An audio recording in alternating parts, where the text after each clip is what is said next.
Magandang umaga mga kapatid, ako po si Dave Abuel, news correspondent po ng TV5.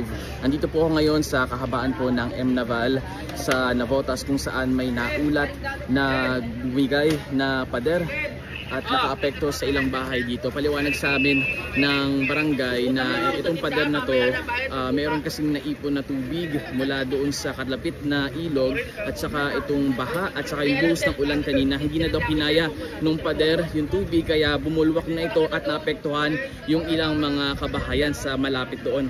Sabi ng mga taga-barangay, may mga nailikas na silang mga residente na nakatira or may mga tirahan na first floor lamang, pero meron pang naiwan doon na mga residente na nananatili doon sa kanilang second floor.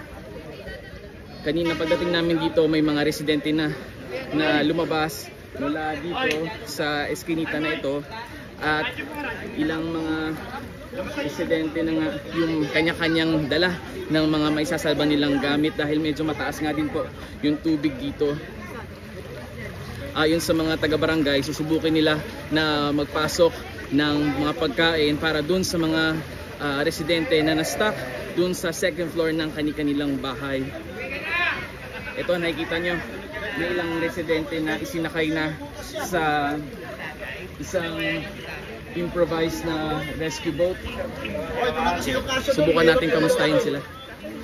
Ma'am, gaano kataas po yung tubig po dun sa inyong lugar? Ano po ba nangyari? Nalibaw po yung pader ni Sandoval. Ilang mga residente pa po yung na-stuck doon? Tangka ma'am. Sir, sandali pa.